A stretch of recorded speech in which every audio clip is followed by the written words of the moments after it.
Good afternoon, this is vk3sl and welcome to modulation tests on 160 and also on UHF. And more battle than Mathalis.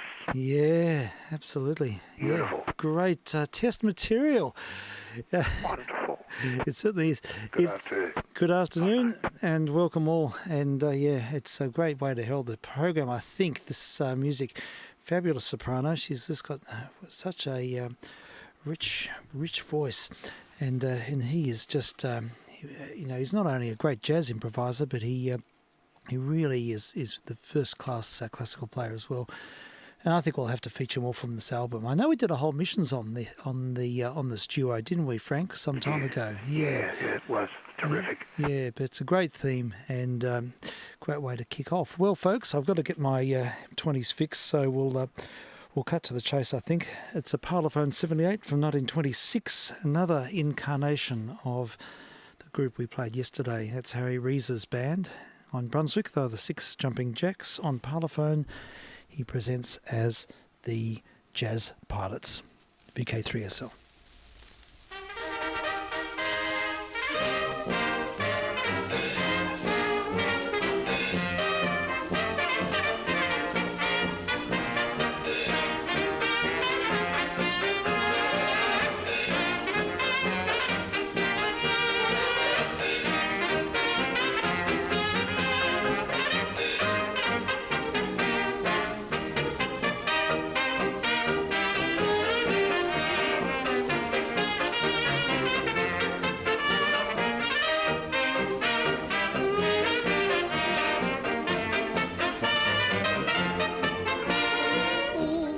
Lady I saw you with last night, I cannot place her, I tried with all my might.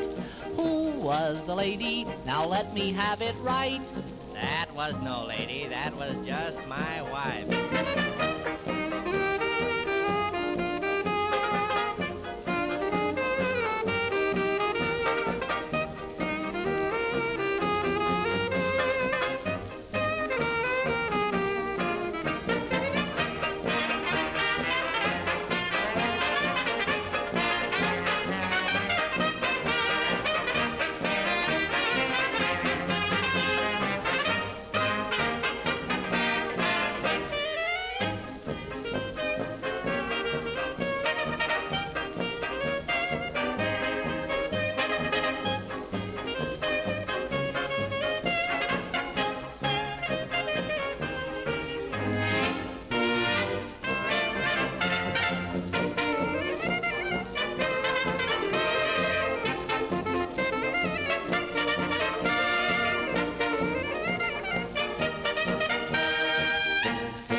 The lady I saw you with last night, I cannot place her, I tried with all my might. Who was the lady? Now let me have it right. That was no lady, that was just my wife.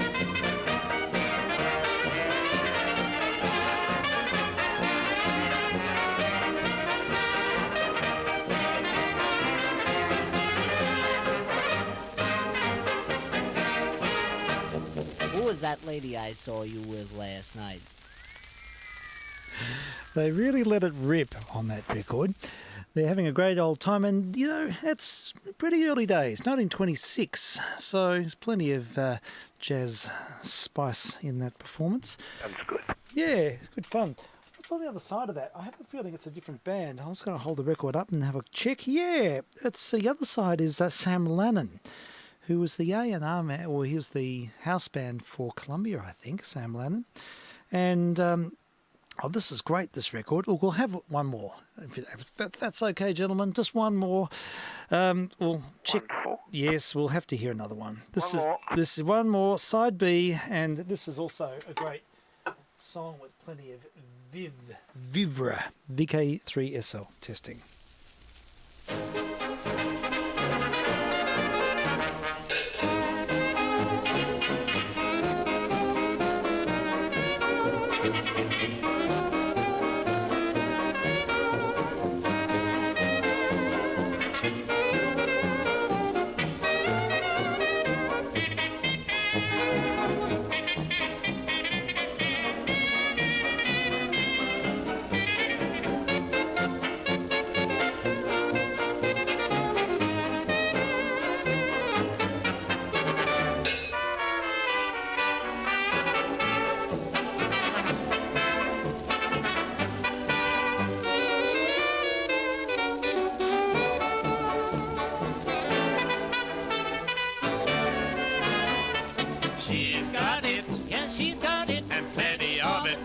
she's got it. Yes, plenty of it. I never saw another have so much, So much of such and such. of such and such. She's really not exquisite, but after all, what is it? Lips and eyes, So what I just like a million others still. What made me fall? What made me fall? Now it ain't that, No, that ain't it. that is that, And it is it. and she's got it, that's all.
She's got it all right. She certainly does. Sam Lennon and his famous players from the mid-1920s. Reading about him, he made 400 records, and for 400? for almost every label. So he was also doing the cross-pollination thing of working with different companies under various aliases, and I thought he was the A&R man for Columbia, but that's not the case. So hearing he lost all his dough in the stock market crash, 1929. Poor fellow. Yeah, it all went south after that. But he was a well-regarded dance band leader, and he had all the top musicians on his books. So I have a feeling it might be Sylvester Aloha on the trumpet there. It sort of sounds like him. Anyhow, there we go. That's the 20s expose. Well, you certainly need bright music. For God's sake, we need it now. Oh, yes. Yes, we do. So, And these, how do you learn about all the artists and stuff? Like, did you learn that when you were a teenager? oh, look, yeah, a little bit. And, but, there's the constant Wikipedia sources and other things as well to flesh out the picture. But, you sort of develop a sense of who's who and who played with whom. And I used to hang out with Ralph a lot when I was a young kid, so used to hear his tales. I don't know how much of it was true and how much of it was made up, but he was a great raconteur and certainly gave people a serve of the history. Oh, yeah, he certainly did too. And I remember, you went and listened to Ian Neal and Arch McCurdy. They just all these jazz names. I said, this is so-and-so playing from who, and I thought, how the hell do they even know or care? And it went on. And, of course, talk about Mary Adams is gone. Oh, did she pass away? Yes, she did, Oh. the other day, apparently. Oh, my goodness me. Well, there we go. That's a... I wonder what age she was. I used to like Mary Adams. I yeah. didn't think she was that young. Old, but then again, nobody was old. No, and she's with Robbo on that film, isn't she? Is that Mary? Right, Yes. yes. No, that's Sydney girl. No, I think she might be in that Broadcast House breakfast or whatever. Oh, right. thing. Okay. But no, look, she was probably, I suppose, 10 years older than me or something. Yeah, right. And Okay. had the red hair. Yes, so Mary she's Adams. Gone. Dear, oh dear. They're all sort Not at of all. dropping off the perch. You would have listened to her a lot, I suppose, Frank. You're right, I imagine she'd be older. Yeah. Did you hear Mary Adams much, Frank? Oh, not a real lot, no. I guess what I say, I liked her voice. Hmm. She had a pleasant radio voice. Yes. Yeah. And manner. Well, we'll Yeah, have to... she did, and she did the news on the Eclipse Night, 1976.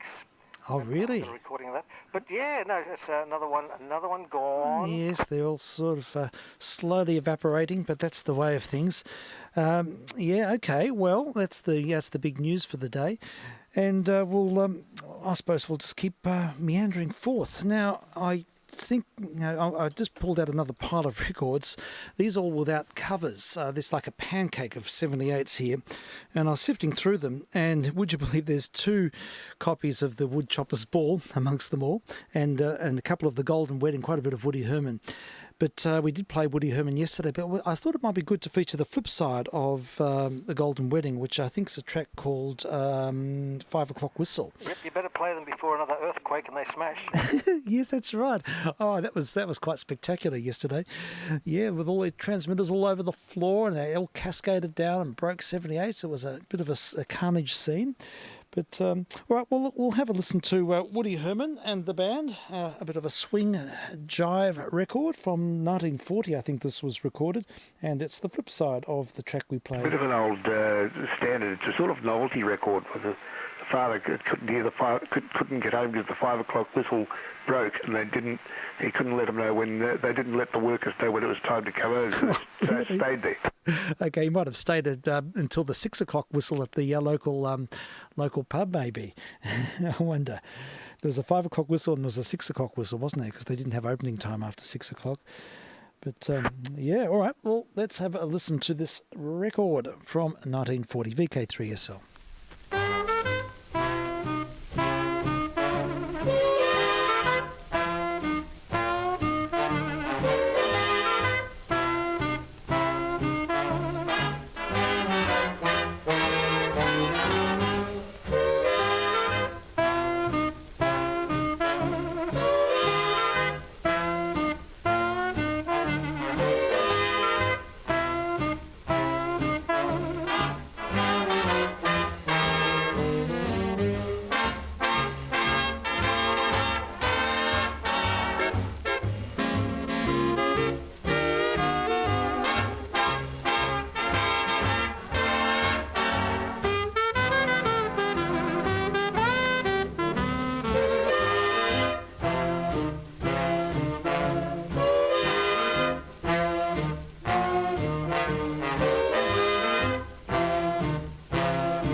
5 o'clock whistles on the blink.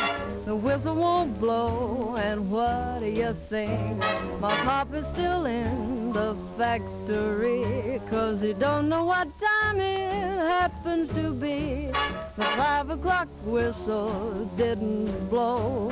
The whistle is broken, what do you know?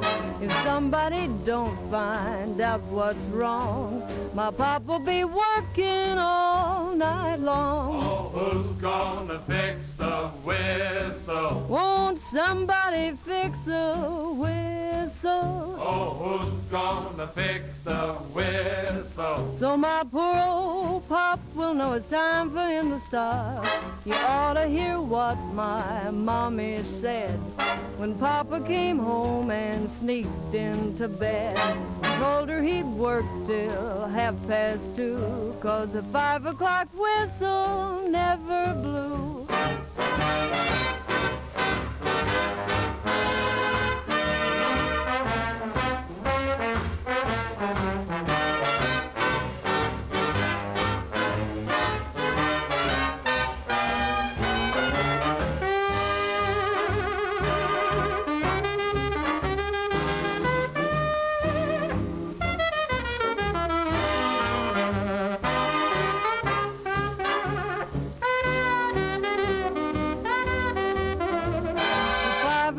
Whistles on the blink. The whistle won't blow, and what do you think? My pop is still in the factory, 'cause he don't know what time it happens to be.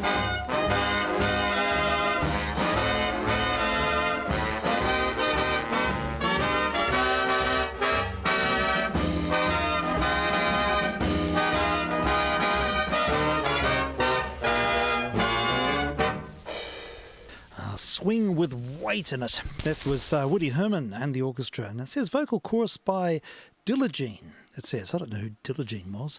Oh, I don't know either. Ella did a very good version of it. Did she really? Okay. Oh, that's good to know. Dilligene. No, dear I. But good. Yeah, very good. I like her. She sort of had a nice sort of swag to her singing. And Yeah, it's not. See, I'm in a luxurious position here because I can hold the second copy up to the mic and to back announce. I don't have to lean over and spin my head round to read the label. So, yeah, this is one of the things of having two copies of the records of that particular disc. I think it was a very popular record and it sold very well for Decca. But Woody Herman. Now, I've had a bit of a scout round. After yesterday, I was really taken with the music of Ethel Smith, the Hammond organ player. And there's a few of her discs here, so I thought it would be nice to sample some more. Yeah, very good. Yeah, variety of styles. It's sort of out there, really geeky sound. It's a great sound. I love it. And here she is playing something with a bit of South American pizzazz. It's the Bando Karaoke accompanying Ethel Smith and a track called The Parrot. Oh, whoops, I better switch it in. It's a track called The Parrot.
Flourish, so the lectone flourish at the end, and a track called The Parrot, and featuring Ethel Smith at the Hammond organ with the Bando Karaoke as the accompaniment.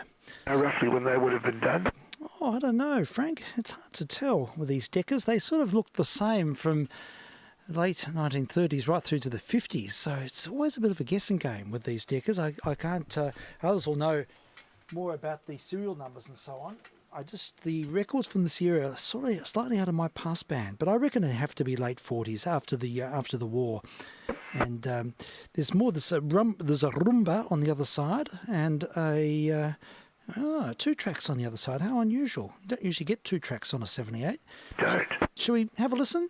Oh yeah. Side B. Are we up for another bit of Ethel Smith? I just love its geekiness, and it just has that sort of larger than life 50s sound, very in your face. But let's hear some more. vk3sl.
that was quite an experience, hearing the South American rhythms accompanying Ethel Smith on. Very full-on sound, isn't it? And it's like they're driving it pretty hard. Yeah, they are. It's almost tongue-in-cheek. It's sort of got that I don't know, slightly manic edge to it with all those big sweeps and things. It's A sort lot of, of people say that, doesn't she? yeah. Well, it's got a touch of Liberace to it, I think, or I something. think it's all right. Yeah. So. Yeah, quite an experience hearing that group. There's a few more of these here, but I'll save them for another day. Well, but being manic certainly suits this program, doesn't it? It suits the program. We're all manic here, manic overload. Yeah, we're sparking on 7 cylinders here. It's all out of control. Turn it up to 11. That's right. Yes, turn it up to 11. We run on the on overload, saturation, driving our EL 34 amp into saturation. Did you ever see Spinal Tap? No, I didn't. A sort of rockumentary. It was a spoof of rock and roll band. Yes. Okay. I'll lend it to you when we can do that. Okay. It sounds. Look, I think I've heard it. Now you mention it. I think. Very painful. Yeah, because they turn it up to 11, and it's the rock and roll artists are really dumb. Is that the one? Yeah. And It was where the expression "turn it up to 11" got started, I think. okay, because there's another one like that from. Peter Sellers did a interview with a rock and roll artist. That's Tommy. There are a couple. There's Tommy Iron. Yeah. Meant to be Tommy Steele. Right. And is there another one as well? Yeah, he did a fellow who recorded. Tommy Iron recorded the Trumpet Volunteer. He called it. Okay. I think I've got that 10-inch LP here of early Sellers. I have to dig it up and play it because it's quite good. Has good comedic value. It's a great whenever I talk about turning up to 11, whenever I have a blast session, I think, I'll only keep it moderate. It goes up a little bit, Yes. And the last, it's always on the clipping level at the end. Yes, that's right, exactly. We sort of move with the tide. It's like surfing a wave, isn't it? And you have to go over the top of the wave to have the full experience. And, yeah, I know. We get lots of turning up to 11 here in this household. Oh, yes. All the big peaks really get a good workout, that's for sure. Battle of the Sounds. Yeah, I'm a bit worried that the Type 3s are going to get burnt out because I put in a quad 405 amplifier and one of those current dumping transistor amps, and it offers so much punch, but I think it's rated quite significantly higher than what the Type 3s are designed for. Yeah, I've got just what I think the amp goes into, since I've gone off the valve amp, got the solid state one. Yep. The amp goes into 8 ohms, then I've got two 15 ohms on both sides going to the speakers, so at 50 watts they're really only getting about 15. Ah, that's clever. And there's no way they can ever pop. Yeah. And even so, blast level is still only 5 watts on the meter of the amp. Yeah, it's transients that do it, isn't it? It's the... I know a lot of the RCAs used to pop the tweeters because they do tape runs and they'd be winding tapes, and then you get That's the... right. And when you smell the burning resistor, you know you're probably a little bit too loud. Yes, that's right. Yeah. Well, there's a Philips record, and this pile it just had a strange label or strange name. It's De Jong's Fly Flyers. Fly Flyers, and I think it's a Dutch group, but it sounds a bit tongue-in-cheek, and it's all in Dutch, but it just sort of had that European upbeat feel. So we'll let it express itself. It's on a Philips, and we will cut to the chase. Let's have a listen to Mr. De Jong and his Fly Flyers.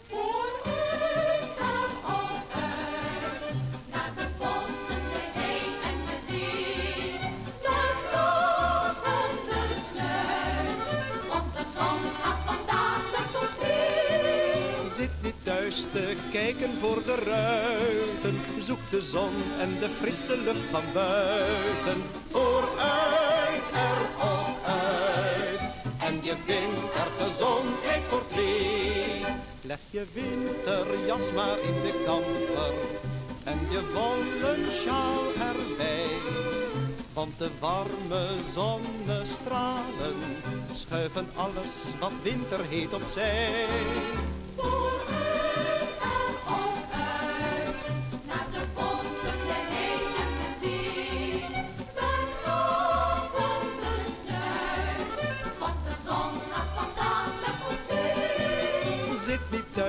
te kijken voor de ruiten. Zoek de zon en de frisse lucht van buiten. Vooruit, erop uit. En je denkt er gezondheid voor twee. En de vogels fluiten in de bomen. Weer hun lied van dankbaarheid. Want de zon hoog aan de hemel, die belooft hen een mooie zomertijd. Vooruit, erop uit, naar de bossen, de hei en de zee. Een lopende snuit, want de zon gaat vandaag met ons mee. Zit niet thuis te kijken voor de ruiten. Zoek de zon en de frisse lucht van buiten. Vooruit, erop uit. En je vindt er gezondheid voor twee. Mocht het zonlicht soms een dag niet schijnen, ga dan vrolijk en tevreden. Zonder regenjas naar buiten, neem alleen maar je optimisme mee.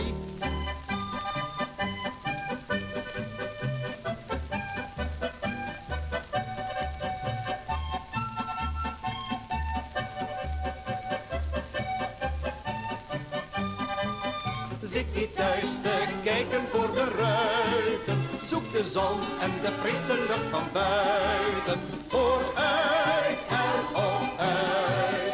En je vindt er gezondheid voor twee. There we go. Dion's Fireflies. There's something a bit thigh-slapping German beer hall music from, I dare say would have to be post-war, on a Philips 78. And these are test missions on 160 and also on UHF vk3sl, testing here using original source material. These are recordings from the 50s mostly, 40s and 50s, and they're sort of a process of discovery. We're just finding out what is in the batch. And as we go, now, have I switched in the other... Yes, noise reduction. This record, this next one, is a recording of Marty Robbins. Oh, good. Yes. Can you tell us anything about Mr. Robbins? Country singer, country hit singer. Got a lot of hits. Okay. Some of them are really good. Probably one of the biggest was a song called El Paso, Yeah.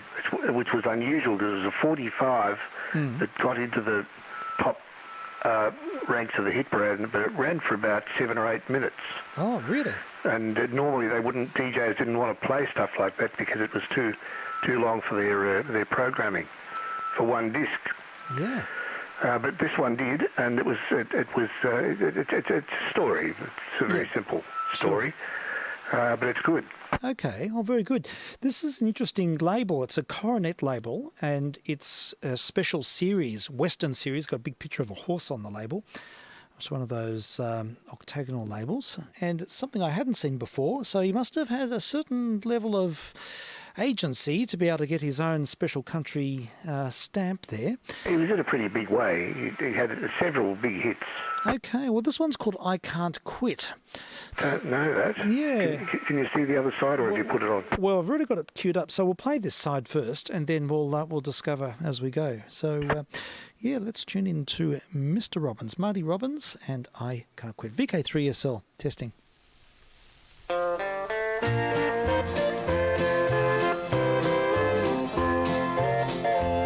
I'd like to find somebody who would be just halfway true, but I can't quit, I've gone too far, I'm deep in love with you. I'd like to pull up stakes and leave, that's what I'd like to do, but I can't quit, I've gone too far, I'm deep in love with you. If I knew then what I know now, I wouldn't be so blue. If I'd quit seeing you long ago, I wouldn't be loving you. Well, you keep me so mixed up inside by things you say and do, but I can't quit, I've gone too far, I'm deep in love with you.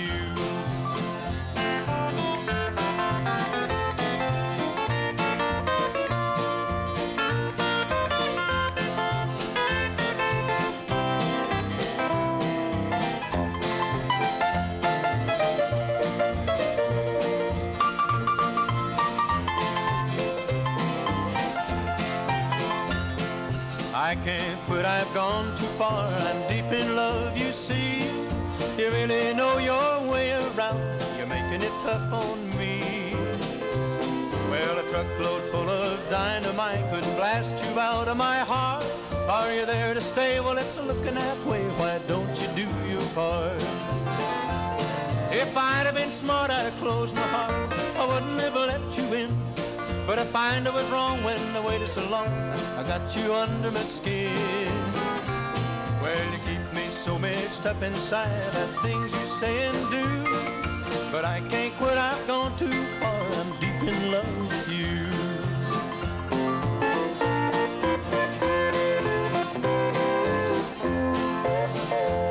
If I knew then what I know now, I wouldn't be so blue. I'd have quit seeing you long ago. I wouldn't be loving you. Well, you keep me so mixed up inside by things you say and do. But I can't quit, I've gone too far. I'm deep in love with you. And there was Marty Robbins, I Can't Quit. Oh, lovely country music. A bit of country music? It's when I drove around Australia, when you're allowed to do those sort of things, in 1972, Yeah. I used to listen to 2TM in Tamworth because of a clear channel. And you could hear country music, well, at night when you could listen, fading up and down. Oh, that's very good. And it was, I got a big education from all the country music artists. All the cowboy songs, all the Smokey Dawson, all the Tamworth, big hits. That's right. Redback on the Toilet Seat and all of those songs. John Williamson. Yeah. That's very good. Yeah, our country experience. And Yep.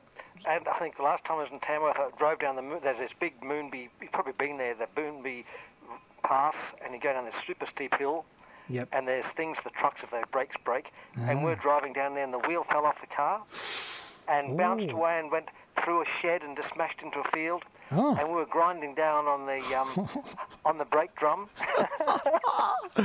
on the Moonbee Pass, and it was very exciting. It would have been exciting. It would have been high drama. That's right. Yeah, so on the let's brake say drum. A day in Tamworth, and it was during the Country Music Festival, and all those people with these funny hats and funny clothes and guitars around, and it was quite amazing. Oh, it would have been. Yeah, the country music vibe. Oh, it's a scene. It's a big scene. Yeah, I've got one of the meter bridge in here comes from the country station in Tamworth, or one of the studios there. 2TM. Yeah, that's it. The other side of that Marty Robbins records is Singin' the Blues. So I don't think it's the famous Singin' the Blues that Bix did. I think it's probably No, it's not. It's a song. Guy Mitchell recorded it as well. Is it upbeat? Yeah. Is it? Okay, well, we should give it a go. Have another, since we're sort of in the country zone, why not hear some more Marty Robbins? And on this Coronet Western label, the cowboy rider's looking very pleased with himself. He's dipping his hat and riding his horse, and the middle of the hole in the middle of the record's right at under the tail of the horse. Excellent. One thing about Marty, he has a very good guitarist with his band. Oh, really? They're Okay. called Grady Martin. Oh, there we go. Oh, that's all right. I wonder if he gets a solo. We'll have to listen. No. Well, we'll have a listen to another from that same ilk. Well, I never felt more like singing the blues, 'cause I never thought that I'd ever lose your love here. Why'd you do me this way? Well, I never felt more like crying all night, 'cause everything's wrong and nothing ain't right without you. You got me singing the blues. The moon and stars no longer shine. The dream is gone I thought was mine. There's nothing left for me to do but cry over you. Well, I never felt more like running away, but why should I go? 'Cause I couldn't stay without you. You got me singing the blues.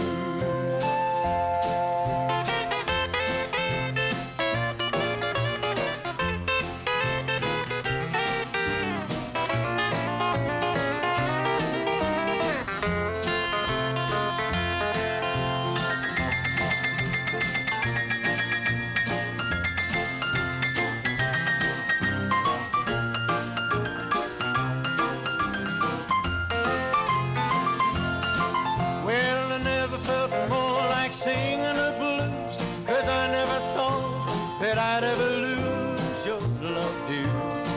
Why'd you do me this way? Well, I never felt more like crying all night, 'cause everything's wrong and nothing ain't right without you. You got me singing the blues. The moon and stars no longer shine. The dream is gone I thought was mine.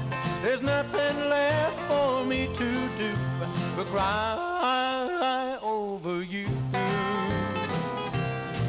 Well, I never felt more like running away, but why should I go? 'Cause I couldn't stay without you. You got me singing the blues.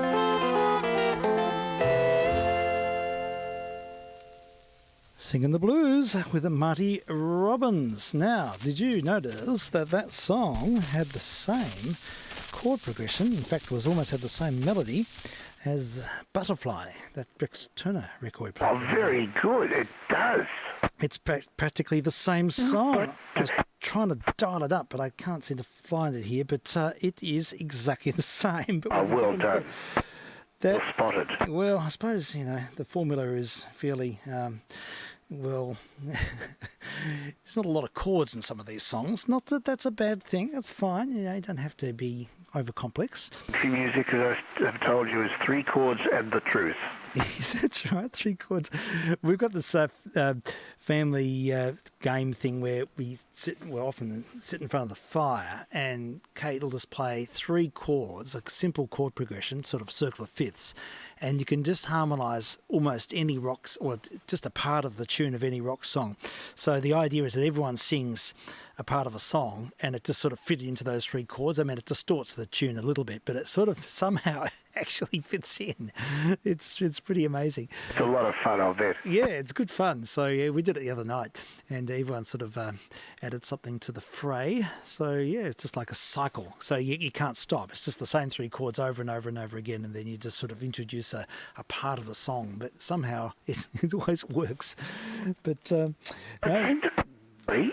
It seemed to me that a lot of early Mozart didn't do very much more than 3 chords. No, that was absolutely true. Yeah, he was all for simplicity and homophonic writing without too much textual complexity. There was a real reaction towards the Baroque in the Mozart's time. The classicists really looked at order and simplicity and clearly defined melodic units, and everything was highly structured, and that heavy contrapuntal writing from the Baroque era was shunned.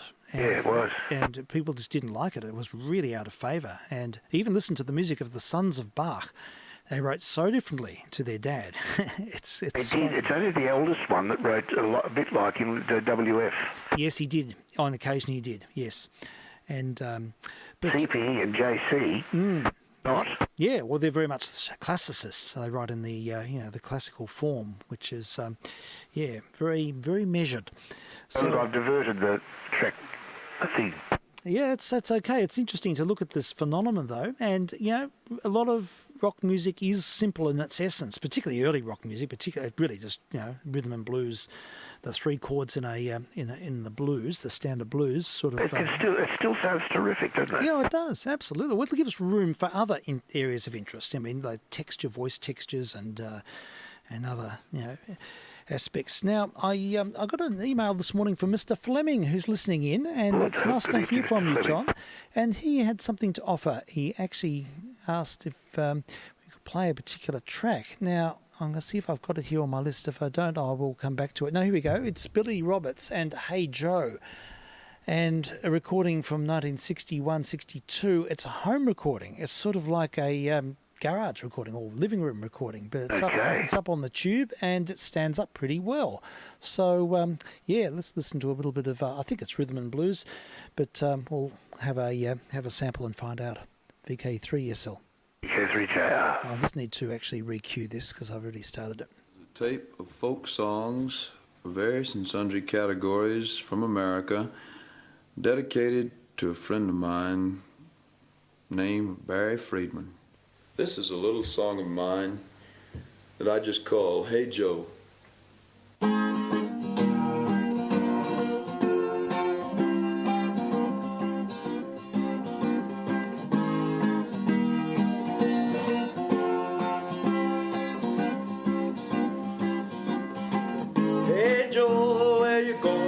your money in your hand.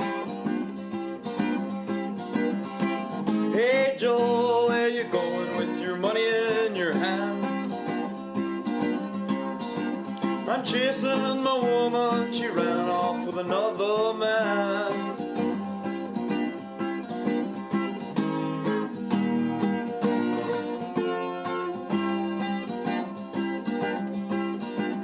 Hey Joe, what are you gonna do? Hey Joe, what are you gonna do?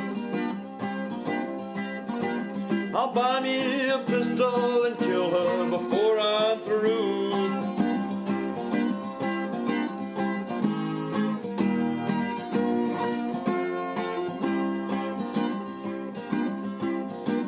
I'm going downtown and buy me a 44.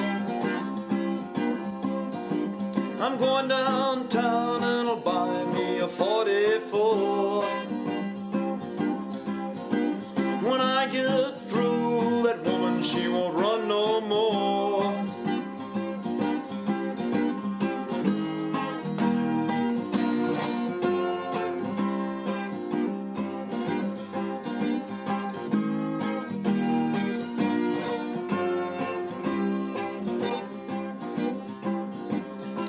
Hey Joe, I heard you shot your woman dead. Hey Joe, I heard you shot your woman dead. Yes I did, I got both of them lying in that bed.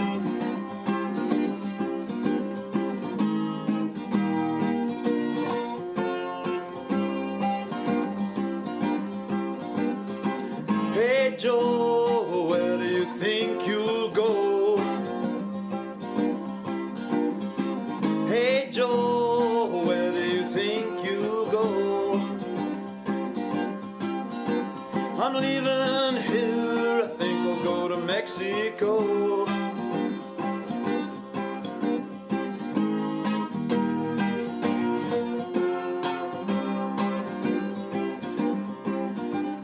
Yes, I'm going where I can be free. God, Lord God, God. Yes, I'm going where I can be free.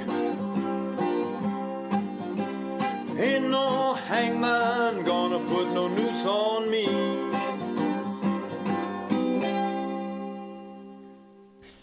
I think there might have been the three chords in question.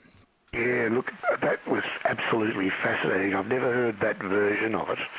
I hadn't really. He obviously wrote it. That's amazing. Yeah. There was the big record of it was done quite a lot later by Jimi Hendrix. Oh, right, okay. I don't know if I could suggest that you play Jimmy's version, because yes, sure, it's sort of different, but it's the same song. I had no idea that it started off sounding like that. Okay, so it's Hey Joe, isn't it? Hey Joe. Hey Joe. Hey. Yeah, good evening all. Yeah, Jimi Hendrix made that famous. Did Frank? Yeah. Okay, Jimi Hendrix, and search and find. Hendrix, I think, spelled. Yeah, I think I've got it. Thank goodness for spell check, because I can't even spell simple words. Here's Jimi Hendrix. And we're screwing the big Q up now, and the referral process. And yeah, look, it'd be great to hear these songs in sharp relief. It was interesting. It had a great generic character, the one we just heard. And yeah, evidently from the source. Incredible, really, isn't it, to hear a composer sing the work upon conception. All right, let's hear the Mr. Hendrix version of the same work.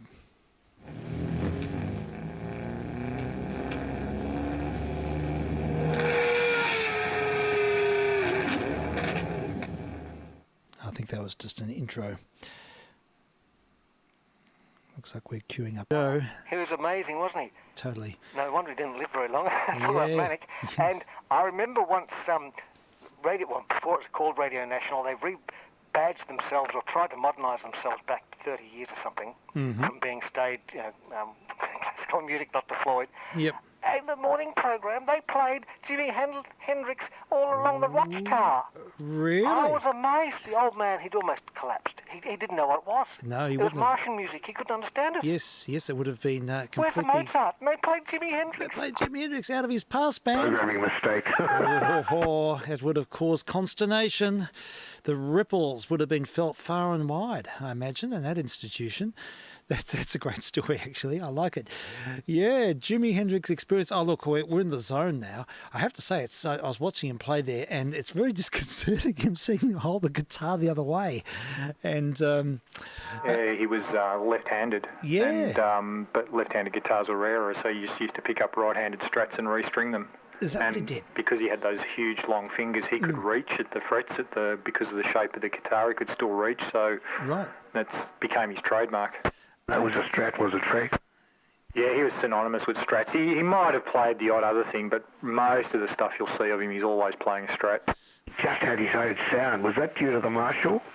Partly, yeah, and he's just such a unique player. He was totally self-taught. Picked up a guitar as a kid when he was very young, and literally within a very short space of time was able to play along to pretty well anything on the radio. And just, was quite amazing. Yeah, he's just great showman as well, wasn't he? Yeah, absolutely. There's a good movie on his life. It's sort of a biopic. Watched it recently. I'm trying to remember what it's called now, but it's the guy who's the lead singer from Hey Yo, Outcast, plays him in the lead role. Does a good job, and it's interesting. It's worth a look. I can't remember the title at the moment. I'll have to look it up. But it's he was certainly an interesting character. Shame he died so young. Well, particularly because they'd already signed all the deals. He was about to go and do some recording with an orchestra, and he died literally only, like a week or 2 weeks prior to starting that. Oh, what a shame. It was accidental. Yeah, drug overdose and, I think, choked on his own stuff, really. Very, very sad. Another member of the 27 Club. That's right. Yeah, Tommy Dorsey also choked the same way.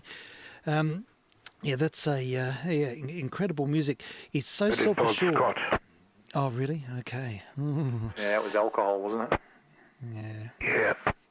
But back to Mr. Hendrix. So he strung the instrument up backwards. Did he ever try and play it strung normally, but the other way? No, because he was left-handed, so he just looked around. Left-handed guitars were much, much harder to get back then, and when they were, horrendously expensive. Yeah. And because he came from a very, very poor background, so he just picked up, what he could find and worked out, because he was a lefty, he just restrung it and started playing like that, and worked for him. It certainly wasn't a limitation to him. Sure. Does it happen much with guitarists that they do that these days? I mean, do you see many left-hand guitarists? Oh, there are plenty. There are quite a lot.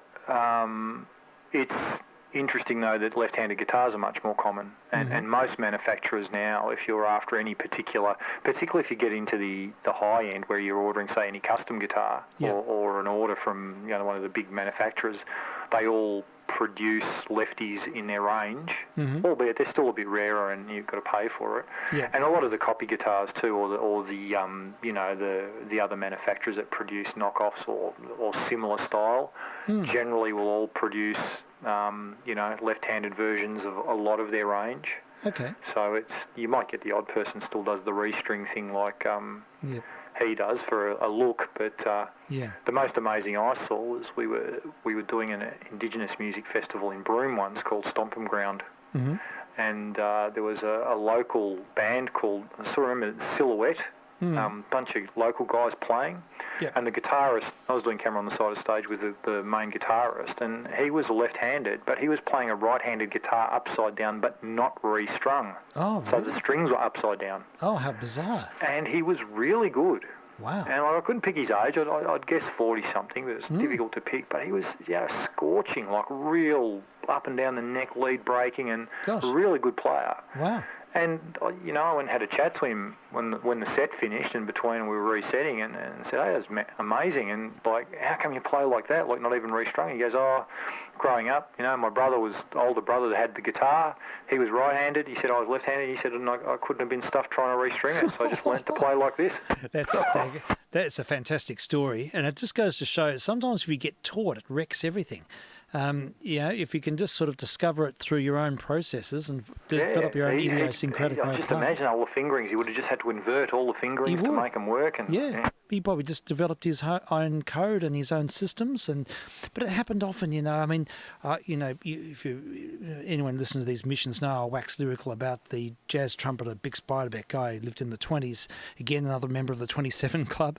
And he completely invented his own technique, own fingering system, totally unorthodox because he was self-taught. So he used all his scale patterns and everything. He used a lot of lipping up. And all his phraseology, all his phrasing was sort of based around a completely idiosyncratic, unconventional fingering, which no one else has ever been able to emulate. Yeah, wow. So, and I guess would have given him quite a unique sound. Yeah, it gave him a unique sound and a very personal control over his intonation, because a lot of it was sort of quite bizarre and just made no sort of sense in a method. You know, within any method or school of playing, but it's just the case of someone, you know, and this happened a lot. I think, you know, players just work out their own way. But and I think it particularly too, and you know, a lot of people who have come from poorer backgrounds where they just didn't have the option. You know, it was either deal with it like this or you don't get to do it. So they go, oh, I'm going to deal with it, and they just.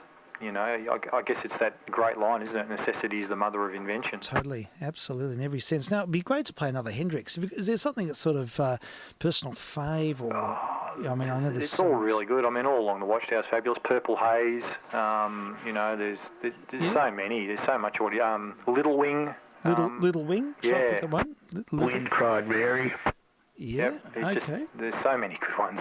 Okay, yeah, for sure. I know, it's hard. It's like... interesting, so for a point of difference, you play another time, because, say, for instance, something like All Along the Watchtower or Little Wing, you know, again, he made his own, but then you can go to another guitarist, the fabulous blues rock guitarist Stevie Ray Vaughan did versions of those too that are equally good, different, but... So, you know, they're interesting. Oh, well, Stevie Ray played amazing chord passages. Okay. Well... Just before you leave left-handedness, Paul McCartney was a left-handed guitarist. Oh, was he? Yeah, he's lefty, bass, and then onto guitar. There are a number, like, you know, I have to really think about who they are, but there are plenty of left-handed players around, and I mean, I'm in an interesting boat. Not that I consider myself a good player, but I'm born left-handed, but I've taught myself to play right. Yeah. And that's because of a hangover with Mum and stuff that happened to her in a certain part of Europe during a certain era. Yeah. And so she encouraged me to use when I showed the left-handed tendencies when I was younger, she just encouraged me when I was really young to do things with my right as well. Yeah. So by the time I got to school, it was which hand are you? And it was like, well, it didn't really matter. So I ended up starting to write right-handed, but they're natively left. But so a lot of things I do right-handed, but you know, it's interesting. The left is still, you know, features. How about that? Can you write still with your left hand? Oh, it's pretty basic, but I can. Yeah. It's not great, but I can. Okay, sure. How interesting. I know as a string teacher, teaching violins and cellos and double basses and things, there's never that point of differentiation. No one ever plays the other way around. I've never seen it anywhere. They always play, even if you're left-handed, it just takes a little bit longer. Yeah, and yet, looking at those instruments, apart from, say, like a violin or viola with the chin plate, there's no difference really, is there? It wouldn't matter. It's fundamental in the sense that there's the bass bar and the sound post, which are relative to the top string and the lower string. String. Yep. And the lower string. So the plates would have to be tuned differently, and it would mean that the instrument would have to be redesigned effectively. So it would really have to be mirror imaged. Yes, it would. Yeah, okay. It would, and you just don't see that happen. They're just too expensive. But what about, say, for things like cello or double bass? No, same principle with the sound post. and bass bar relationship to the Okay. upper and lower strings. So it's just not a convention. It's nothing I've never seen it anywhere. Yeah, wow. But it is hard. I feel sorry for kids who are left-handed. They really struggle with, but they get it eventually, and some of them do really, really well. It's just, but I suppose there's complexity with both hands, as there is with all instruments. So I suppose you can't really say one is more harder than the other. But it's interesting to hear that in the guitar world, it's a convention that's followed through with a lot. And it was just weird watching Mr. Hendrix playing the other way around. It's fascinating stuff. Well, look, should we listen to Little Wing? What's the name of the other guitarist?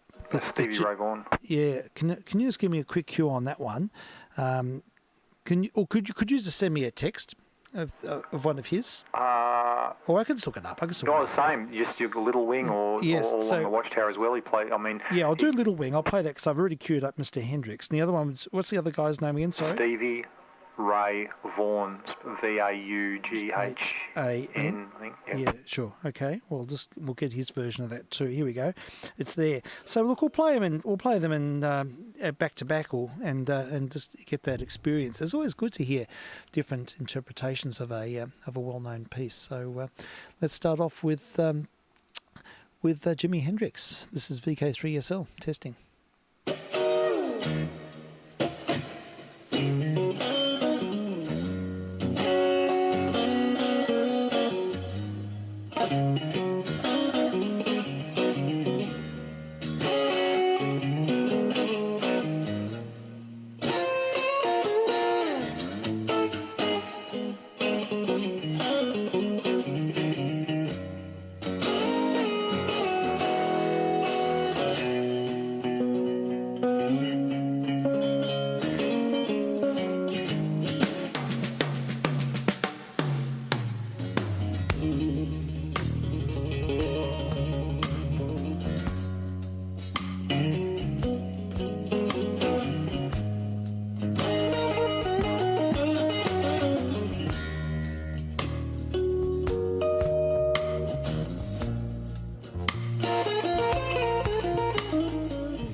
and remarkable stuff. He's so free, isn't he, Mr. Hendricks? He's just in complete control. Well, he's very, it's like the instrument's an extension of him. Totally. I get that feeling through and through. It's just like flights of imagination, and it's unimpeded. And that's, I think, because of the way he learnt and he played. I think he just thought sounds, and his fingers went there instinctively. He didn't have to think about. There wasn't, I don't think there was any transposition in his head about what note he was playing next or where it is on the neck. His fingers instinctively went places. Yes, absolutely. I get that sense overwhelmingly when I hear him play. It's free. It cuts loose. It's not sort of. And he was also not hampered by tradition. Like, he was prepared to go out and do stuff, whereas other people go, "What the hell's he doing?" And then go, "Oh wow." Yeah. he did that. The first when he played in London first, people like Eric Clapton and others, when they first saw him play, literally went, "Who is this guy?" Yeah. Clapton later became an absolute devotee, didn't he? Yeah. Oh yeah, many. When they first saw him playing the London clubs, and in fact, there's one walked on stage on stage with him and just went, "I can't do this." Mm. I heard an interview with Clapton, and Clapton says that he just became addicted to Jimmy. Followed him around, literally followed him around, and he sort of blames Jimmy for his own heroin addiction. Oh really? Gosh. Well, it may have been, because he just was one of those rare talents that just Did they ever play together, Clapton and him? They might have, on occasion, quite possibly. Yeah. Certainly knew each other. Wow. Yeah. But did you get that sense of the instrument being an extension of him? It's that sort of rare instance where you hear just that grand melisma, music that just has this wide shape, and it just invents itself in the flow. It does. It goes back to that freedom you're talking about. Yeah, I could, to be honest, I need 3 lifetimes. I just love that. I could listen to that all day. I just think that's magnificent. And Vaughan's equally, when you hear his version is a little different, and it's later, but equally that style of player, just extraordinary. Right. And just as an aside, other famous left-handed guitarists, Tony Iommi, Black Sabbath. Oh, okay. Now, who also on his fretting hand has lost a couple of fingertips in an industrial accident when he was young and refused to relearn to play. So he uses like little metal thimbles on those fingers, and that was part of his sound. Kurt Cobain, Nirvana, and also Albert King. Oh, really? Are all left-handers. Okay, yeah, they're names I've heard of. Fascinating. Get that perspective. Yeah, I know that Django Reinhardt lost 3 of his fingers, and he did everything with just 2 fingers. That was incredible. Yeah, which is an extraordinary feat of achievement, really. Well, look, let's hear the other version of Little Wing. I know it goes for another 6 minutes, but I'm thoroughly enjoying the ride here. This is great music, and we'll hear a different take. Just a little bit of background for Stevie Ray Vaughan. Can you be able to just flesh out the picture a bit for me? Sort of blues rock player out of Texas. Yep. Became pretty prominent, died in an aeroplane accident. Oh, did he? So very much like, that's the other left-handed, Dick Dale, as well. Yeah. Died in a plane accident, was again, very predominant in that blues rock scene. Probably considered himself more of a blues man, but very seated in rock. Very famous, a couple of famous albums like Texas Flood, Couldn't Stand the Weather. Played at Carnegie Hall once. Okay. And again, virtuosic and revered by anyone who's into guitar. You mention SRV and they go, oh yeah, wow, a Stratocaster player like Hendrix. And a beaten up old one that I don't think he ever changed it. Right. Just another one of those consummate players who I think just lived for the instrument pretty much. Oh, fantastic. Yeah, that's something that's very special when the artist has a relationship with the instrument, loves the instrument, feels a deep personal connection with that one instrument. Sounds like that's the case with Mr. Ray Vaughan. All right, well, look, let's hear the same track. It's Little Wing again with him. And what would this be recorded in the 80s, late 70s? Yeah, I'm thinking probably 80s. Okay. Maybe even late 80s and possibly even into early 90s, depending on what the recording is. But the one I've got, I think it'd be very late 80s or early 90s, I'm guessing. Okay, so and when did he meet his demise? Was it more recent times? Oh, I think late 90s. Oh, right. Or mid 90s perhaps. I'm Okay. trying to remember. I'll look it up. But Yeah. I don't know anything about him. Well, let's enjoy Little Wing, take 2, VK3sl testing.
Stevie Ray Vaughan, Little Wing, and I think that recording was made in the 1980s. Yeah, apparently made in 84, but not released till 91, and released posthumously. He died in 1990. Did he really? Yeah, right. In a helicopter accident after playing a gig. And oh, gee, it's pretty tragic. Very, very bluesy, isn't it? It's quite distinct in or very different to what we were hearing before. But another just as great playing and wonderful, very spacious, very grounded playing. I thought.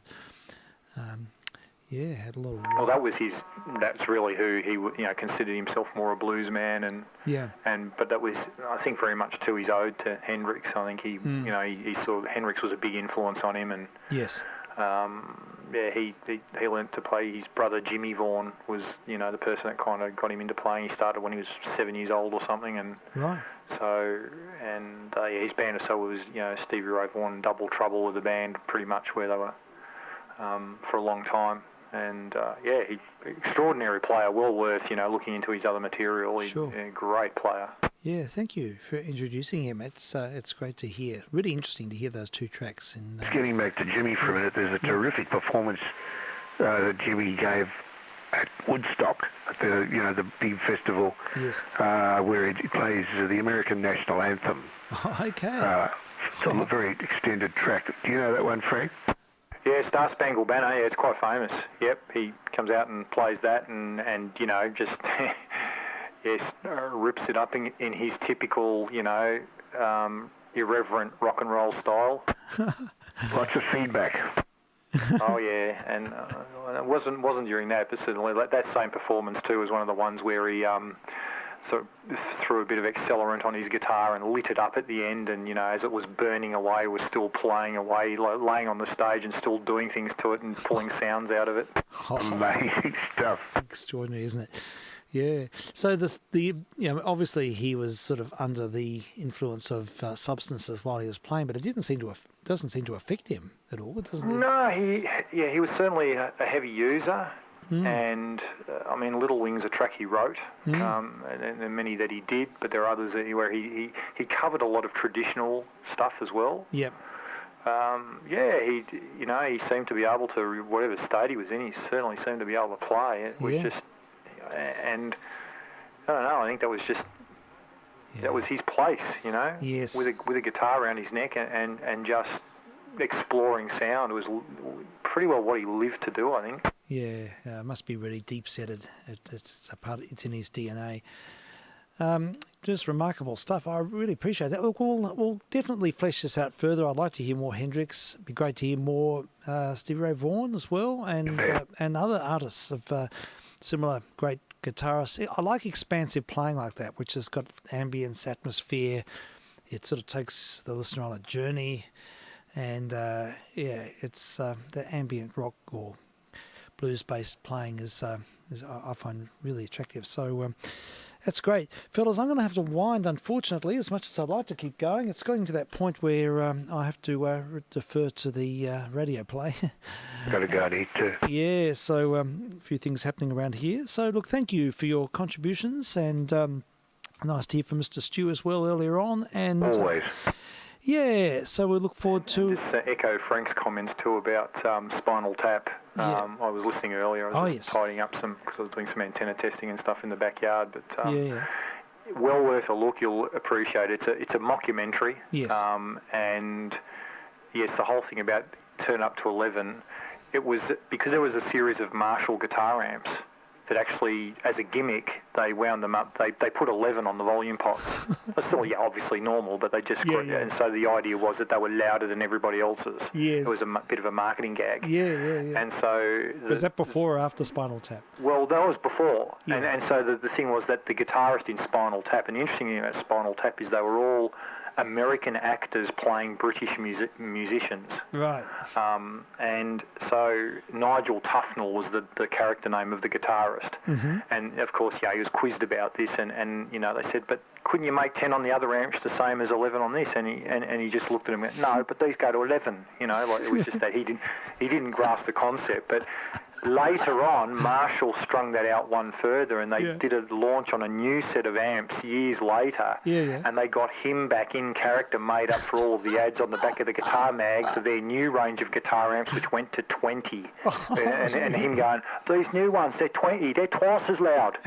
I didn't know that. That's brilliant. That's a great story. That is a great story. Yeah, it's well worth a look. It's a very, very funny movie. Yeah, great stuff. Certainly is. My kids gave it to me for my birthday about 20 years ago, or however long it was. Okay, I was probably on the tube. And if you get it too, it's worth, I think, watch it the first time straight through normal without anything and just appreciate the gags, and then give it some time and then come back and watch the special edition, which has got what they did is I think it was a 20th anniversary edition. Yeah.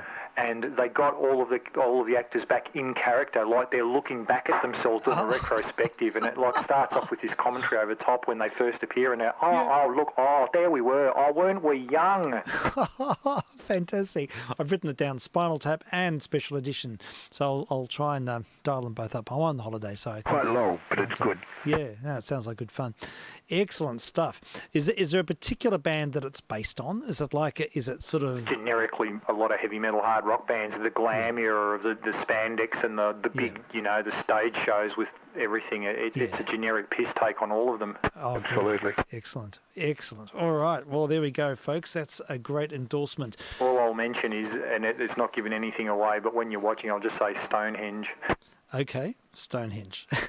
Okay, I'll stand on by. Thanks, gentlemen. That's brilliant.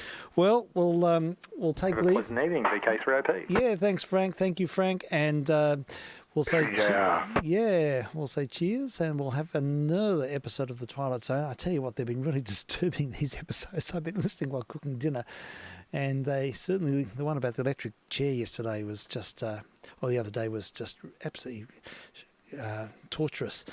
Anyhow, this one is called Nick of Time. So, yeah, let's cut to the chase. vk3sl saying thank you for listening, and we'll catch you next time.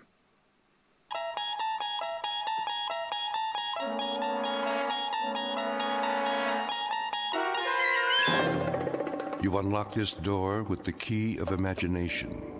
Beyond it is another dimension, a dimension of sound, a dimension of sight, a dimension of mind.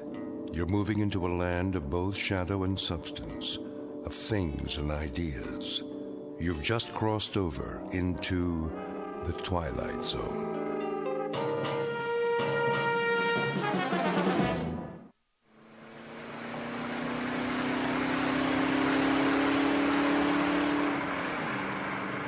Don? How fast are we going? Oh, 60, 65. Steady as she goes. Are you sure the speedometer's working? I think so. Why? It's just that those hills over there, they haven't moved all morning. Hills don't move, you know that, honey. But we've been driving for hours. Shouldn't we be a little bit closer? This is the wide open spaces. Objects are not closer than they appear. You can say that again. What you have here, ma'am, is the great American Southwest. Desert to the right of us, desert to the left. Amber waves of cactus and all that. Where are we, anyway? Well, if it's Tuesday, this must be New Mexico. Where's the map? I got it. You're wrong.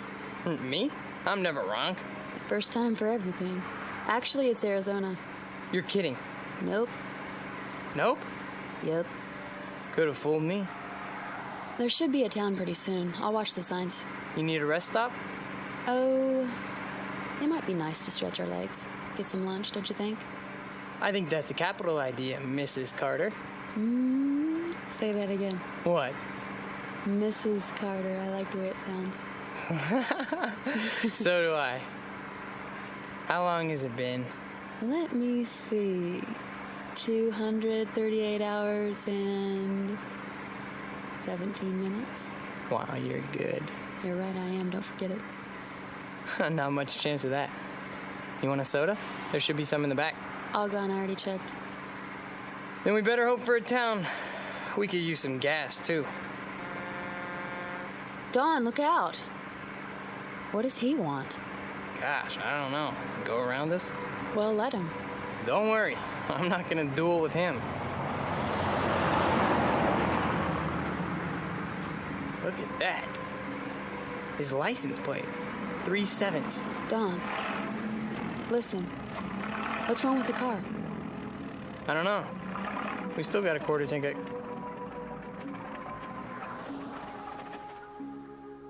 Oh. Oh, great. There'll be a tow truck anytime now. You'll see. How do you know? 3/7. You don't really believe that. Watch.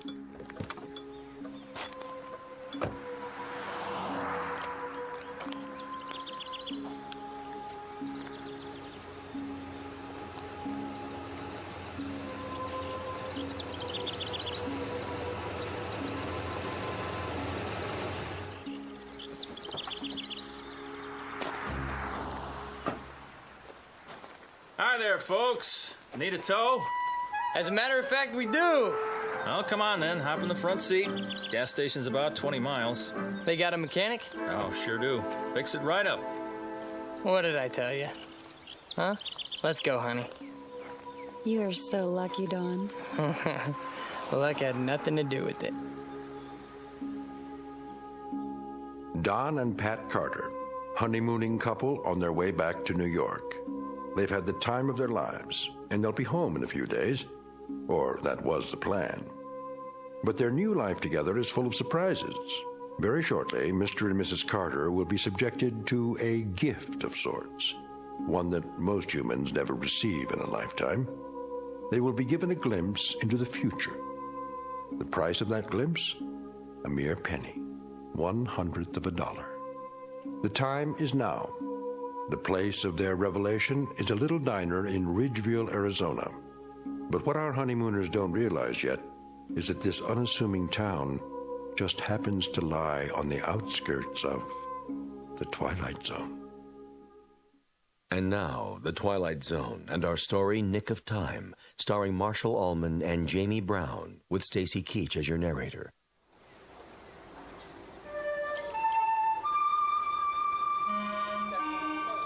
How long is he gonna take? Relax, honey. He just put it up on the rack. How can I relax in this heat? You could fry an egg on the sidewalk. Well, that's not a bad idea. I'm getting pretty hungry. I'd settle for a cold drink. There's a water fountain at the side of the station. Fine, I hope it works. Go ahead. I'll talk to him and see what's going on. You do that. Don, all I want to do is go home. Me too, baby. There's a lot of miles between here and Manhattan. And you have to be back at work next week, remember? How could I forget? There's a promotion hanging on the balance. Look, I'll see what's up, then we'll have some lunch. Okay? Okay. I don't mean to complain. Good luck. Hang in there a little while longer, we'll make it. I know we will. I'm just impatient to get on with our life. Me too.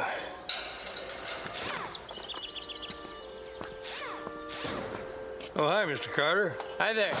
How's it coming? Oh, she's coming. You got yourself a bad fuel pump is all. That right. Well, can you fix it? Sure. I can fix it. Be a while, though. Oh, why's that? Won't take but an hour to put it on.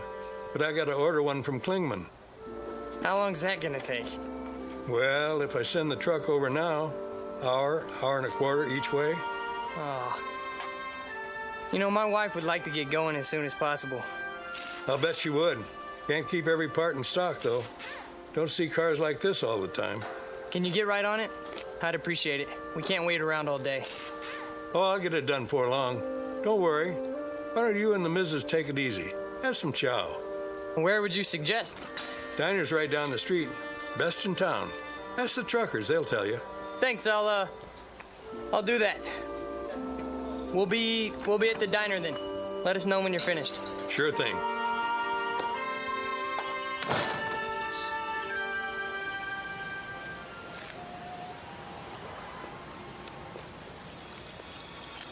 There you are. How you holding up? The drinking water isn't cold. I'm sorry, baby. Well? Fuel pump's shot. But it's a new car. That's what he said. He'll get right on it. How long? Couple more hours. What? Maybe 3. That's crazy. 4 tops. Are you kidding? That's the max he promised. How come? What's the problem? He has to send the truck to the next town for a part? And where is that? I don't know. New Mexico? Colorado? Someplace like that. Oh boy, oh boy, oh boy. Let's take a walk. Ready for some lunch? Lunch? We might as well just move here, put down some roots. Sure. We'll rent a room at a motel. Get the weekly rate. Yeah, well, is it air conditioned?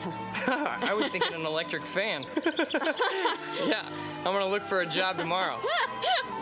Where? I don't know, but I'm holding out for an executive position.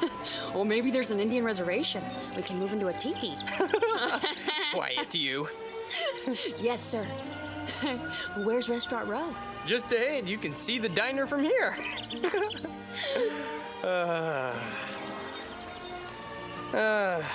Speaking of jobs, you think I should phone the office again?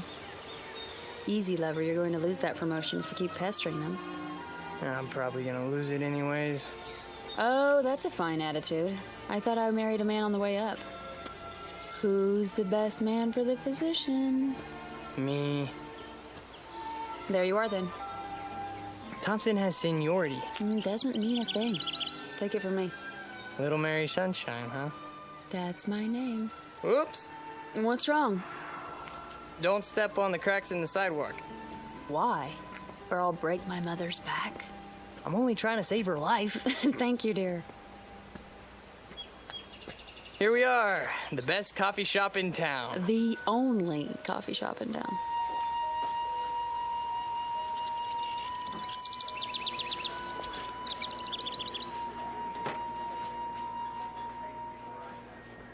Well, looks like we got the place to ourselves. Except for that man at the counter. Yeah, nice Stetson. Think I should get one? I'll be right with you, folks. Oh, not at the counter, please. Is the booth all right? Anywhere you like. I wonder what specials they got. I just want something cold to drink. Well, they have ice, don't they? Knock wood. Well, look at that. Huh. Well, wonders never cease. Look at what? The napkin holder. What about it? It's got one of those little built-in vending machines. This is a test transmission from vk3sl. Answers. Read what it says. Insert 1 cent. Ask me a yes or no question. You put a penny in and push the lever down. Lovely. The plastic devil's head's a nice touch. I'll bet it even wobbles when the coin goes in. I'll bet it does. May I see a menu, please? The mystic seer knows all. Does he, she love me? Will I become rich? Is my future bright? I can answer those questions for free. Well, let's find out what the mystic seer says. You're like a little boy. Come on. It'll be fun. I got a penny somewhere. Here's a question. Anything exciting ever happen around here?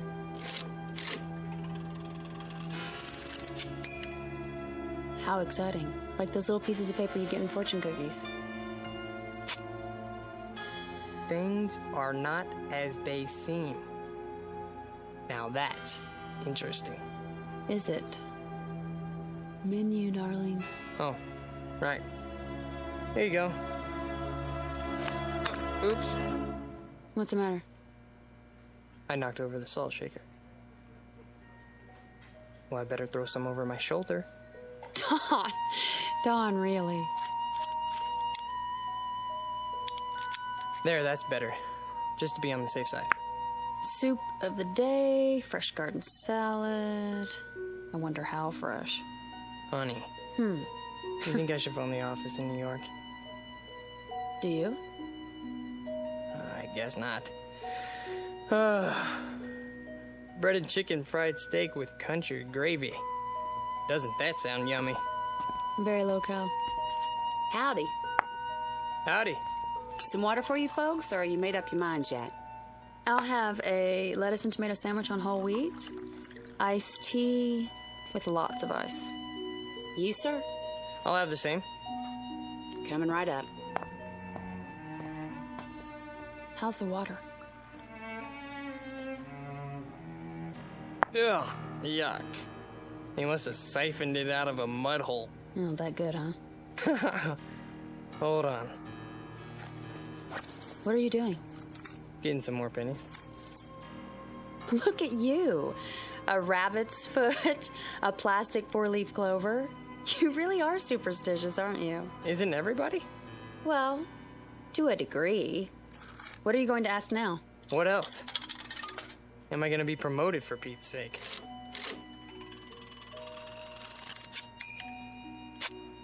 Ha! What does it say? It has been decided in your favor. See? Your worries are over. I think I'll phone, though. Honey. I was gonna call anyways, wasn't I? There's a phone by the restroom. I'll be right back. Well, you better be. Here you go. Thanks. You need any ketchup? This'll be fine. Well, if you want anything, you just let me know. Thank you.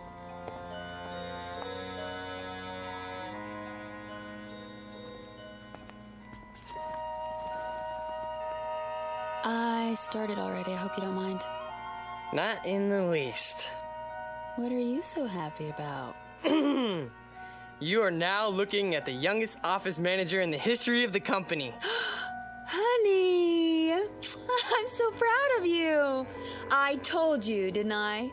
So did he. Who? The Mystic Seer. Well, I told you first. You sure did. How's this sandwich? Passable. Office manager. Oh, that's amazing. We should ask him something else. He really came through on that one. And while you're at it, ask him why he didn't warn us. About what? That the whole wheat bread is stale. Let's see. Does he, she love me? Don't you know? Will I become rich? Wait, I know that too. I'm gonna be the first millionaire accountant in the company. Office manager, dear. All right, Mystic Seer. Is it really gonna be 4 hours before we get out of here? That's my question.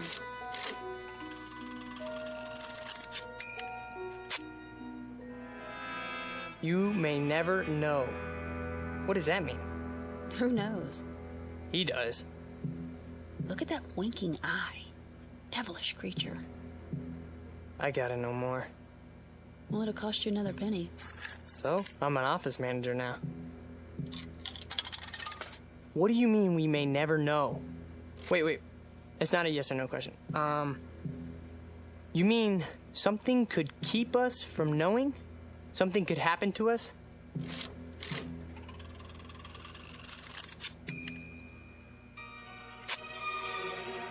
If you move soon.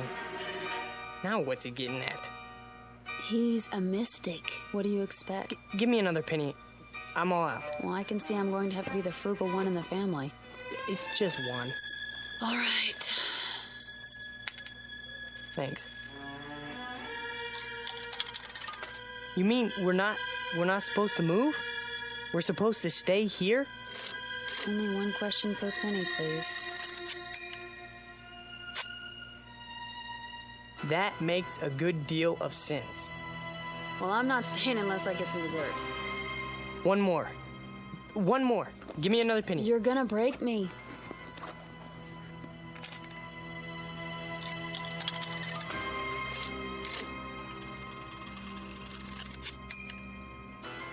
Try again? Here. That's all I have. Okay, machine. Should we stay here till 3 o'clock then?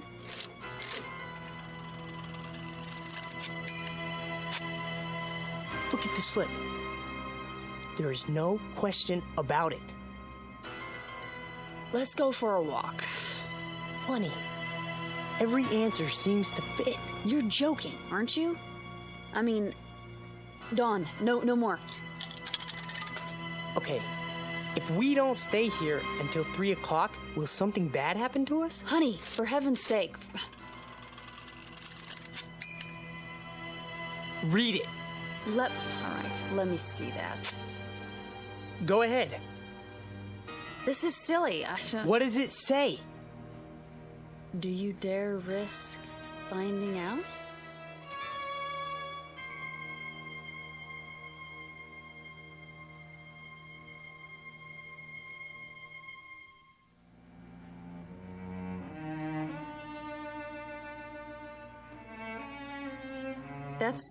That's what it says. Do you realize what it means? Do you dare risk finding out? It doesn't mean anything. Can we go now? No, it's not 3 o'clock yet. I asked if we don't wait until 3, will something bad happen? And it said... That's exactly right. It. You're talking about a machine, Dawn. We're not talking about... Okay, let's order some ice cream. Are you stalling? No, of course not. But you said you wanted dessert, didn't you? Look, I think you're taking this a little too seriously. Taking what seriously? It's something to pass the time. Besides, it's hot out there, isn't it? I suppose some ice cream would taste good. Over here. Ready for your check? Not yet. 2 dishes of your best ice cream, please. 1 vanilla, 1 chocolate. Yes, sir. Now, we'll sit here and enjoy a cool dessert. Then we'll both feel better. Do you agree? If that's what you really want.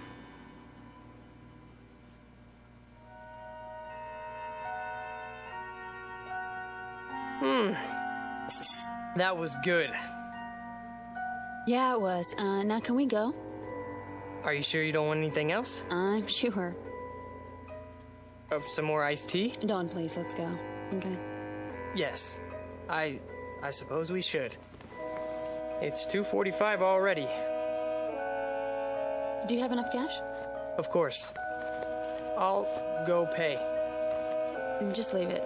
If you don't mind, I'd like to get out of here. We've done enough sitting lately. No problem. Well, I guess that's it then. That's it.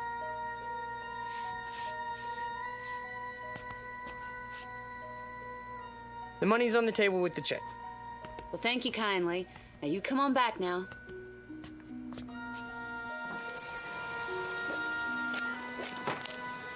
Whew, still hot. Yeah. Hotter than ever. Maybe it won't take them 4 hours to fix the car, you think? Maybe. Dawn. What? Tell me one thing. Yeah? You didn't really want to stay in there till 3 o'clock, did you? No. Honey? No. But what? Why was it so specific? Specific? You saw the answers. If you move soon, that makes a good deal of sense. Try again. You've memorized them? There's no question about it. You may never know. Do you dare risk? Dawn! What? It's a novelty machine, a napkin holder in a cafe in Ridgeville, Arizona. Not something... Don't you think I know that? Well, I'm glad you do, because for a while there you were freaking me out. What about my promotion then, huh? Didn't it tell me it has been decided in your favor? Dawn, listen to yourself. This is a test transmission from vk3sl.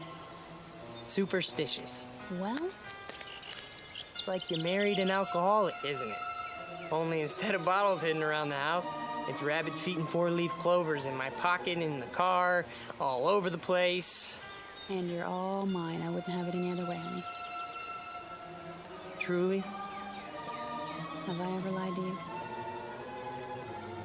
No. Let's walk over to that garage and see how the car's coming. Maybe he took some pity on us and got the fuel pump finished ahead of time. Wouldn't that be nice?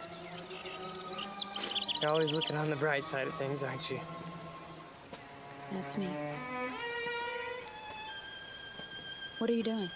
I'm not doing anything. You keep looking around as if you're expecting something to happen. Do I? You are worried, aren't you? I wouldn't say that. Oh, honey. You make me wonder when you act like this. Like how?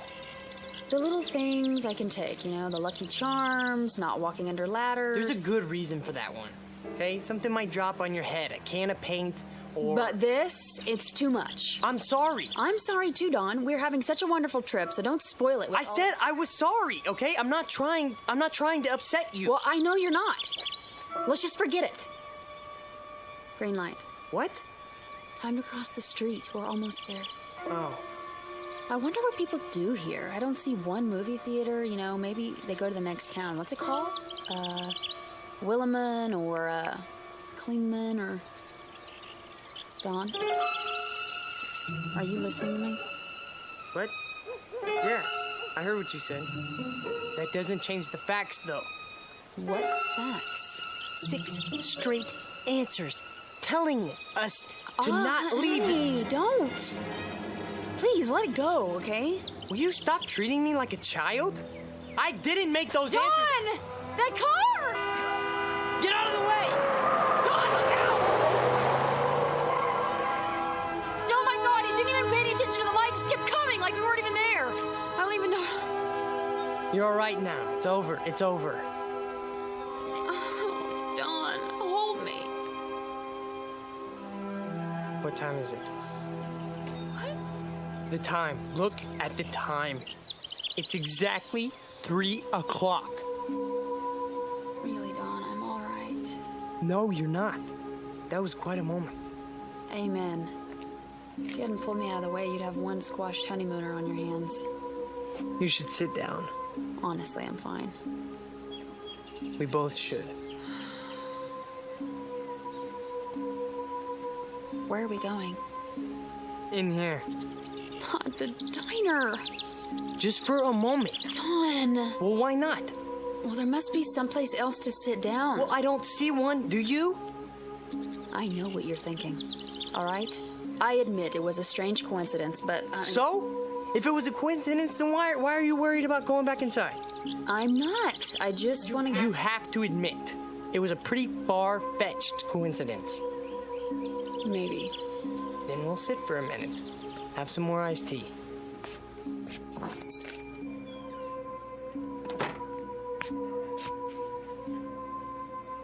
Well, hi, you two. Back already? Yeah. It's pretty hot out there. Yeah, sure is. I'll be right with you. Thanks. Oh, no. They're sitting in our booth, in front of our mystic seer. Yes, they are. Well, we'll just have to try another one. How about that booth? Or the next one. They have machines, too. I'm sure they, Honey. What? Look at me. Do you honestly believe that gizmo over there can foretell the future? It foretold ours. How? Sit anywhere you like, folks. Thank you. Sit down, honey. Yes. All right, what'll it be? Just some iced tea. Honey? I don't care. Make that 2. Be right back. I asked you a question. It's a reasonable one. How? You want to know how? I don't know. But when that car almost hit us, it was 3 o'clock. That's exactly when the fortune... Dawn, you said 3 o'clock, not that machine. You decided to sit here until 2:45. You What did I do? What did I do? Oh, this is ridiculous. Ridiculous. What are you so upset about? You can't even consider the possibility that... Here you go. Great. Anything else for now? No. Wait, yes. Can you bring me some more change? What kind? A quarter's worth of pennies. Make it 2 quarters if you can spare it. Well, I can give you a roll. That would be great. Sure, just a minute. Dawn, what are you doing? What any logical mind would do. Before we do anything else, I'm gonna get the answers we need, and I'm gonna get them now.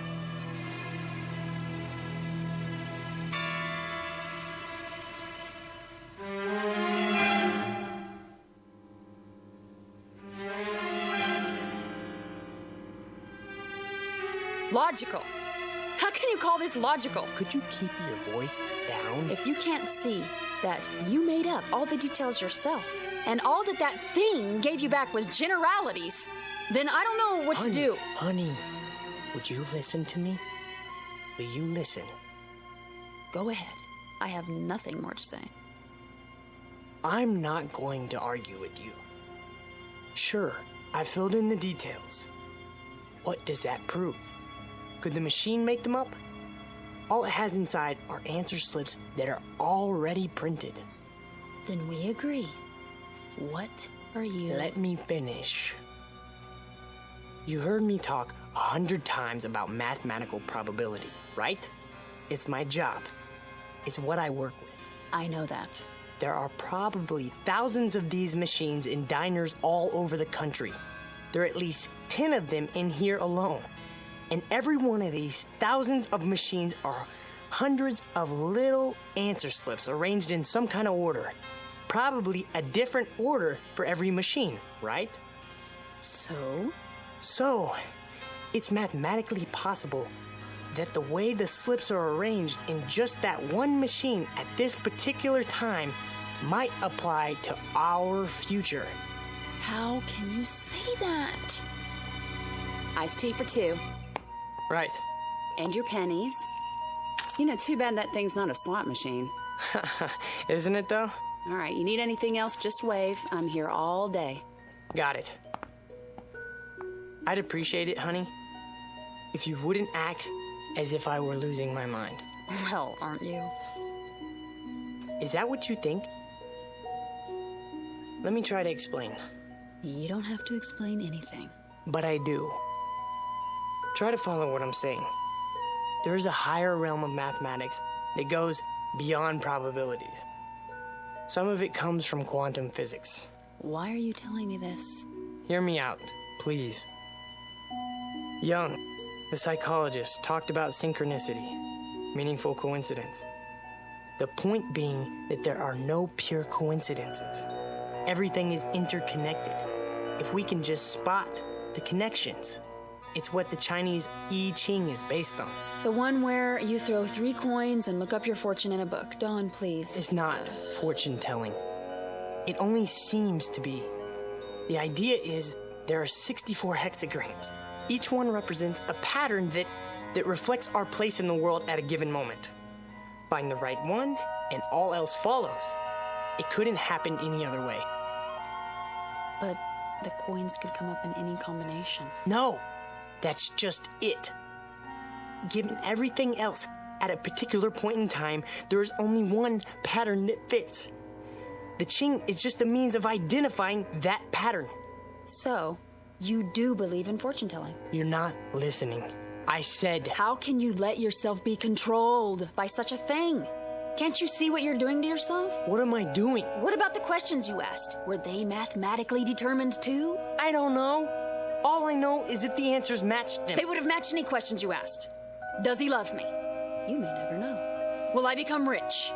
If you move soon. Is my future bright? There is no question about it. Ask anything, okay? It will always seem to fit. Honey, that's not the point. What is the point? We're about to find out. They're leaving. We can have our old booth back. Oh, Don. Bring your glass. Now we can test the hypothesis.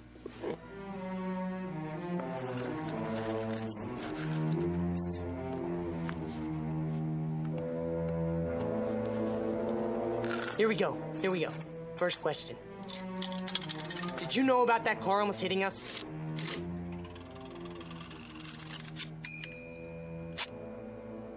What do you think? Oh, that's conclusive. Will we reach New York City all right now?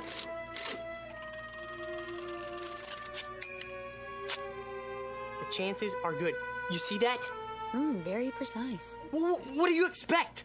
Okay? A slip of paper should come out that says, "Hiya, Dauncey and Patsy. So how's by you?" I never said these slips were made for us personally. I only said... I heard. Honey, don't you see that you could get the same kind of answers from any one of those machines in here? Try. You'll see. The same kind, maybe, but not the same answers. So you're not interested in being objective? I'm interested in what's gonna happen to us. Okay, machine. Is it still going to take 4 hours to fix the car?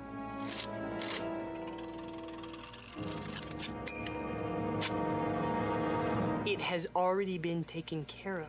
Swell, that's it then. Let's Test go. transmission for vk3sl. Maybe it doesn't mean... Mean what? Mr. Carter? Yes. Oh, hi. From the garage. I thought you'd like to know your car's ready. Is it? Had a lucky break. Found a fuel pump right here in town. Last one they had, too. That's good news. We'll be right over. Okie dokie. Shall we? You think that was a coincidence? Yes. Why don't you ask it some questions then? Or are you afraid to? All right, if that's what it takes. Okay, go ahead. Here's a penny. Will we reach El Paso by tomorrow? We're not going through. Quiet. You're trying to trick it. If that's what you really want. See? It can't be tricked. Will I ever get married? Read it. The answer to that is obvious. Mystic Seer. It isn't possible to foresee the future, is it? What does it say? That's up to you to find out. You're a stupid piece of junk, aren't you? It all depends on your point of view. I don't want to stay here. Even if it's true? Sit down. Especially if it's true. What are you talking about? I've had enough. We're not finished with the test. Maybe you're not, but I am. I think you are afraid of it. Not of it, Dawn. Of what then? Don't you know? Can't you see it on my face? Fine, then I'll finish it for you. Okay, machine. Are we always going to live in New York?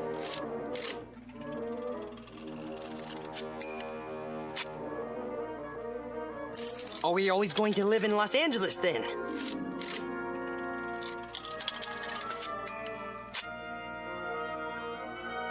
Well, then are we going to live in the Midwest?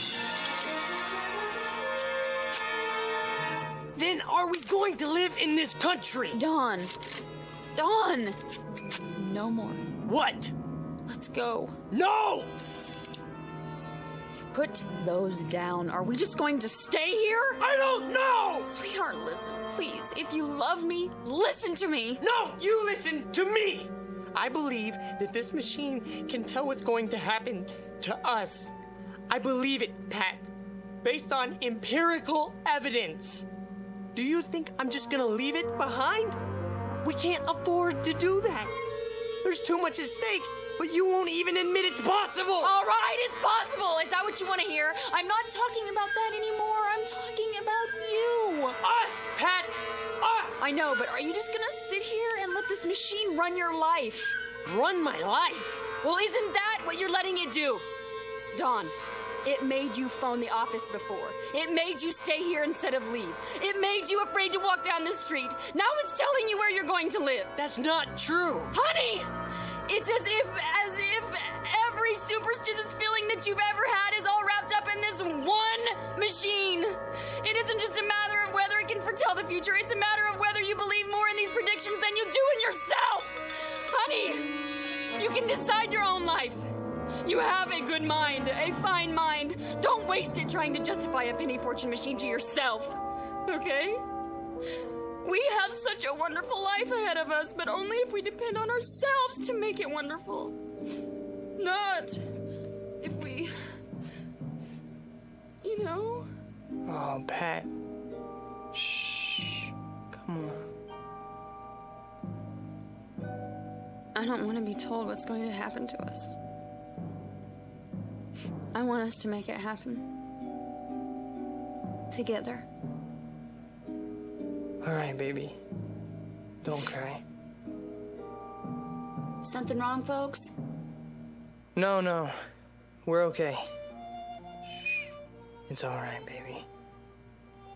We'll go now. We'll go. I'm a jerk. You're not. You're wonderful. Sure I am.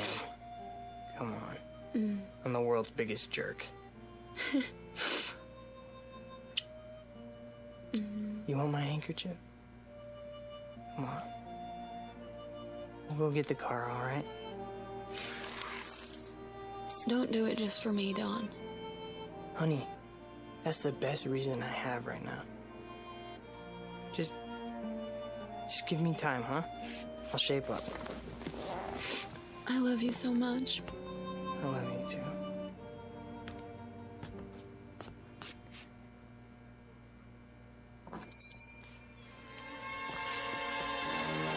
There it is. No one's using it. Thank God. Sit anywhere you like, folks. Wow, it's you two.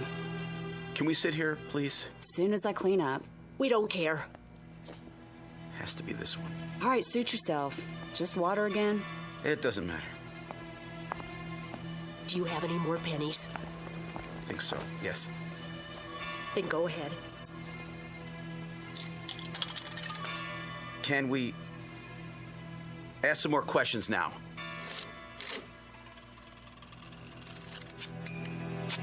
What does it say? Choice is yours. Do you think we might leave Ridgeville today?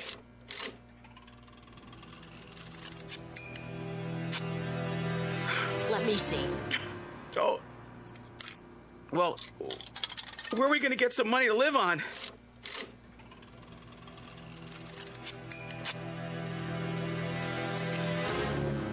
Should I sell our car?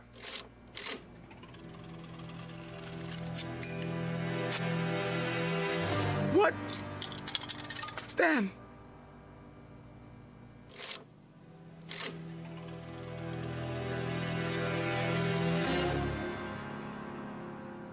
A delicate balance in the little town of Ridgeville, Arizona. Two people who have escaped from the tyranny of fear and superstition. Two others permanently enslaved by it. One couple able to face the future with confidence. Another couple facing it with hopeless dread. Victims of life imprisonment in the darker regions of the Twilight Zone.